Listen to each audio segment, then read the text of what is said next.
दोस्तों स्वागत है आप सभी को एक और नए वीडियो में। आज की इस वीडियो में हम लेके आ चुके हैं एग्लोनिमा प्लांट्स के केयर टिप्स। क्या होना चाहिए, कैसे देखभाल करोगे, फर्टिलाइजर्स क्या इस्तेमाल करोगे, कंपोस्ट क्या इस्तेमाल करोगे, रिपोर्टिंग कब करोगे, वाटरिंग कब करोगे, सॉइल मिक्सर में क्या क्या सॉइल मीडिया लोगे, हर एक चीज मतलब ये समझ लो मल्टी नॉलेज वाला ये वीडियो हो जाएगा एग्लोनिमा। अगर आप सभी के गार्डन में या फिर घर में एक भी अगर एग्लोनिमा का पौधा है तो इस वीडियो का कंप्लीट देख लो। आपका एग्लोनिमा पौधा मेरे इस पौधों की तरह बिल्कुल हेल्दी हो जाएगा। देखो बिल्कुल स्टार्टिंग बता रहा हूँ कितने हेल्दी एग्लोनिमा के प्लांट देख सकते हो आप लोग। ठीक है, तो इस तरह के गार्डनिंग टिप्स एंड ट्रिक्स के लिए आप हमारे चैनल को सब्सक्राइब कर सकते हैं, बेल आइकन प्रेस करिए, वीडियो को लाइक करिए, शेयर करिए और हमारे पेज को फॉलो और वीडियो को शेयर जरूर करिए। तो चलिए वीडियो को शुरू करते हैं। देखिए एग्लोनिमा पौधे को ग्रो करना कुछ पौधों को काफी इजी है और कुछ पौधों को ग्रो करना काफी टफ है। तो ये सारा चीज पौधे का जो क्वालिटी है उस पर भी डिपेंड करेगा, आपका वेदर है उस पर भी डिपेंड करेगा, लोकेशन पे भी डिपेंड करेगा। तो अभी देखिए सबसे पहले अगर हम एग्लोनिमा के टिप्स एंड ट्रिक्स की बात करें तो एग्लोनिमा का पौधे में कैसा सॉइल यूज करें, सॉइल मिक्सर यूज करें जिससे आपका प्लांट्स, हमारे जो ये प्लांट्स देख सकते हो कितना हेल्दी है ना, इस तरह के प्लांट्स बने। तो सबसे पहले हम बात करेंगे कि एग्लोनिमा पौधे के लिए बेस्ट सॉइल मिक्सर क्या होना चाहिए।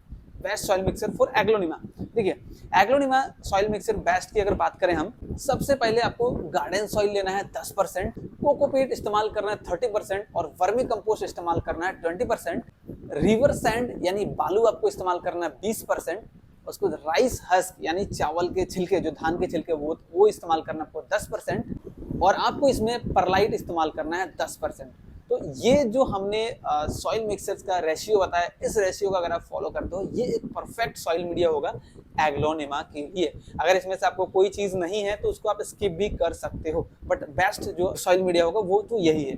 अब हम बात करेंगे, इसमें बहुत सारे लोगों के मन में सवाल रहता है एग्लोनिमा के पौधे में पानी कब कब देना है। ये सबसे मेजर सवाल है, पानी कब कब देना है एग्लोनिमा का पौधा में। इसका कोई एक सटीक रूल्स रेगुलेशन नहीं होता है।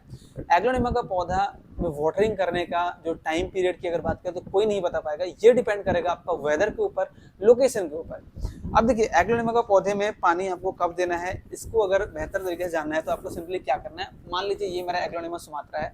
अब देखिए ये जो पौधा है ना, ये वाटरिंग के लिए तैयार है, इसमें वाटर चाहिए, ये वाटर मांग रहा है बट हमने अभी दिया नहीं है। अब इसमें कैसे पता चले आपको वाटर डालना है या नहीं डालना, तो आपको क्या करना है, सिंपली आपका जो सॉइल है ना, इस सॉइल को आपको इस तरह से उंगली डाल के देखना है। अगर ये टाइट हो गया, बिल्कुल टफ हो गया या फिर बिल्कुल ऊपर का 1.5-2 इंच बिल्कुल सूख गया इसका सॉइल, तो आप समझ लो इसमें वाटर डालना है। ठीक है, तो ये वाटरिंग अभी करना होगा इसमें। तो इस तरह से आपको सॉइल को उंगली डाल के आपको देखना है कि उसमें ऊपर बिल्कुल 2 इंच तक ड्राई हुआ है या नहीं। ड्राई होता है तभी आप इसमें वाटरिंग करें, क्योंकि ओवर वाटरिंग बिल्कुल नहीं। अब देखिए एग्लोनिमा के पौधे में ना ओवर वाटरिंग बिल्कुल भी आपको अवॉइड करना है। ये अगर आप इन सभी पौधों में ओवर वाटरिंग करोगे तो इसके जो नीचे के रूट्स होते हैं वो गलने लगते हैं। रूट्स अगर गल जाएंगे तो आपके पौधे इस तरह के हेल्दी नहीं होंगे। देख सकते हैं कितने हेल्दी प्लांट्स है, कितने हेल्दी लग रहे हैं, कितने सुंदर लग रहे हैं। तो इस तरह के हेल्दी प्लांट्स अगर रखना है तो आपको ओवर वाटरिंग बिल्कुल भी अवॉइड करना है एग्लोनिमा वेराइटीज में।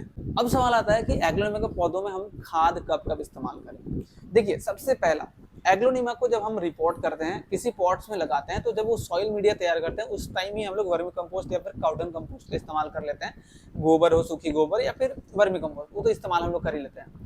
वो जो हम लोग खाद इस्तेमाल करते हैं वो ऑलमोस्ट 1 साल तक आराम से उस प्लांट को जो भी न्यूट्रिशन चाहिए होता है वो प्रोवाइड कर देता है। अब बात आती है 1 साल के बाद अगर आपके पौधा रिपोर्ट करना है, अगर रूट बाउंड हो रहा है, तो इस केस में अगर आपको रिपोर्ट करना है तो उस अगेन आप सॉइल मीडिया में वर्मी कंपोस्ट या फिर काउडंग कंपोस्ट इस्तेमाल कर सकते हो।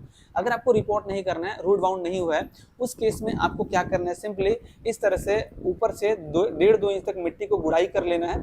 गुड़ाई करने के बाद इसी में आपको वर्मी कंपोस्ट और कोकोपीट मिक्स करके आपको इसमें बस डाल देना है। इससे आपका खाद का काम कंप्लीट हो जाएगा। अब एक चीज और है, एग्लोनिमा पौधे में आपको बेसिकली मानसून सीजन में, रेनी सीजन में आपको इसमें फ्लावर देखने को मिलता है। ठीक है, अभी किसी भी मेरे पौधे में फ्लावर नहीं दिख रहा है बिकॉज मैंने उसको तोड़ डाला है। तो एक चीज आपको ध्यान रखना है, एग्लोनिमा के पौधे में जैसे ही आपका फूल आता है, फ्लावर आ जाता है, तो आपको उन फ्लावर्स को तोड़ देना है, उसको कैंची से कट कर देना है या फिर किसी शार्प ब्लेड से आपको उसको कट कर देना है। क्योंकि एग्लोनिमा के पौधे में जब फूल आ जाते हैं उस कंडीशन में क्या होता है, एग्लोनिमा का जो प्लांट्स है, उसका जो मेन प्लांट है उसमें ग्रोथ नहीं रहता है, वो सारा ग्रोथ जो फ्लावर में ले जाता है रिप्रोडक्शन में लग जाता है। इस वजह से एग्लोनिमा जो है वो प्लांट्स का ग्रोथ रोक देता है। तो इस वजह से आपको एग्लोनिमा के किसी भी वैरायटी में, एग्लोनिमा के लगभग सारे वैरायटीज में वो फूल देखने को मिलते हैं, किसी भी एक एग्लोनिमा के वैरायटी में अगर आपका फूल आ रहा है तो फूल आते ही दिखते ही आप उसको कट करके हटा दो, उससे आपका प्लांट्स का ग्रोथ अच्छा रहेगा। अब देखिए बहुत से लोगों का सवाल रहता है कि एग्लोनिमा पौधे को हम लोग कैसे जगह पे रखें। ये सबसे मेजर क्वेश्चन है। ये बहुत डिपेंड करता है प्लांट के ग्रोथ का ऊपर। एग्लोनिमा देखिए एक इंडोर प्लांट्स है, बट ये साइड लविंग होने के साथ साथ आपको इसको इनडायरेक्ट सनलाइट चाहिए। अब देखिए जैसे ये लिव्स में जो कलर्स है, इन कलर्स को आपको अगर मेंटेन करना है सभी पौधों का, तो इनडायरेक्ट सनलाइट देना है, साइड का नीचे रखना है। बिल्कुल अगर डार्क रूम के अंदर रखते हो और इसको लाइट्स बिल्कुल भी नहीं मिलता, उस कंडीशन में एग्लोनिमा के पौधे में आपका जो लीफ है उसका कलर फेड हो जाता है, कलर आपको यहाँ से थोड़ा सा डिफरेंट देखने को मिलता है और ग्रोथ आपको बिल्कुल भी इसमें देखने को नहीं मिलता। तो इसको इनडायरेक्ट सनलाइट में अगर आप एग्लोनिमा पौधे को रखते हो तो काफी बढ़िया आपको ग्रोथ और इसका जो कलर कॉम्बिनेशन है वो देखने को मिलता है। अब बात आती है एग्लोनिमा पौधों का आप रिपोर्ट कब करोगे। रिपोर्ट करने का जो सही समय होता है वो होता है फरवरी मंथ से लेकर अप्रैल मंथ तक। अगर आप उस दौरान इन सभी पौधों को रिपोर्ट नहीं कर पाते हो तो आपको इसको रेनी सीजन में आपको एग्लोनिमा के पौधे को रिपोर्ट करना है। बरसात के मौसम में अगर आप रिपोर्ट करते हो तो पौधे रिपोर्ट करने के बाद मरने का चांसेस बिल्कुल लेस हो जाती है, कम हो जाती है, और उस टाइम ग्रोथ भी बहुत अच्छी रहती है पौधे को। तो इस वजह से आपको क्या करना है, रिपोर्ट करते वक्त रेनी सीजन में करना है और कोशिश करना है कि आपका जो रूट है रिपोर्ट करते हो उसको डिस्टर्ब बिल्कुल भी ना करें और सीधे एज इट इज हम बस बड़े पॉट में सॉइल मिक्सर के साथ रिपोर्ट करते हैं। और रिपोर्ट करने के लिए जो सॉइल मिक्सर का कॉम्बिनेशन बताया वो आप लोग इस्तेमाल कर सकते हैं। अब देखिए एग्लोनिमा में आपको ज्यादा ध्यान कब देना है, विंटर में देना है या फिर समर सीजन में देना है। तो आपको लग रहा होगा कि समर सीजन में ध्यान देना है, विंटर में नहीं देना है, लेकिन बिल्कुल गलत। आपको समर सीजन में एग्लोनिमा में ज्यादा ध्यान नहीं देना है। समर सीजन में एग्लोनिमा अच्छे से ग्रो करते हैं। अब आप हर 1-2 दिन के अंदर इसको पानी तो देते ही हो क्योंकि सूख जाता है। लेकिन विंटर सीजन में क्या होता है, बहुत सारे लोग क्या करते हैं, विंटर सीजन में लगता है कि उनको ठंड मौसम है तो इसमें वाटरिंग करना ही छोड़ देते हैं एग्लोनिमा पौधे में, चाहे किसी पौधे में, तो वो काफी गलत करते हैं। विंटर सीजन में भी आपको सॉइल को टच करके देखना है 1.5 से 2 इंच। अगर सॉइल ड्राई हो चुका है तो उसमें उस केस में भी आपको वाटरिंग करना है। तो विंटर सीजन में आपको एग्लोनिमा में ज्यादा ध्यान देना है। अब देखिए एग्लोनिमा के पौधों में आपको फंगीसाइड क्या इस्तेमाल करना है। देखिए फंगीसाइड बेसिकली एग्लोनिमा के पौधे में आप इस्तेमाल करोगे साफ। अब साफ को इस्तेमाल करने का 2 तरीका है। एक तरीका है जब आप इसको रिपोर्ट करते हो, आप जो सॉइल मिक्सर बनाते हो उस सॉइल मिक्सर में आप 1 चम्मच साफ फंगीसाइड को मिक्स करके उसको मिक्स कर दीजिए अच्छे तरह से और उसको आप इस्तेमाल करिए। और दूसरा तरीका हो गया जब आपको लगे कि आपका जो प्लांट जिसमें ग्रोथ नहीं आ रहा है, नीचे फंगस लग गया है, रूट्स वगैरह थोड़ा सा गल रहा है, इस तरह का आपको कुछ फील हो रहा है, उस केस में आपको क्या करना है, सिंपल साफ 1 चम्मच लेके आप किसी एक स्प्रे बोतल में हो गया या फिर किसी भी गिलास वगैरह में, मग वगैरह में उसको घोल के, जो आप नर्सरी काम में यूज कर रहे हो उसको घरेलू काम में जो यूज नहीं कर रहे हो, किसी भी कंटेनर में उसको घोल के आप उसके जड़ में डायरेक्टली यूज कर सकते हो, डाल सकते हो। जिससे क्या होगा, आपकी जो अंदर का जो भी फंगस होगा, इन्फेक्शन होगा, वो सारा खत्म हो जाएगा और आपका प्लांट्स अच्छे से ग्रो करेगा और इसका जो फंगस है वो बिल्कुल रिमूव हो जाएगा। तो कुछ इन सभी बातों को ध्यान रखोगे तो आपके एग्लोनिमा प्लांट्स जो है काफ़ी अच्छे से ग्रो करेगा, बढ़िया से ग्रो करेगा, साथ ही आपका हेल्दी प्लांट्स होंगे, बूसी होंगे।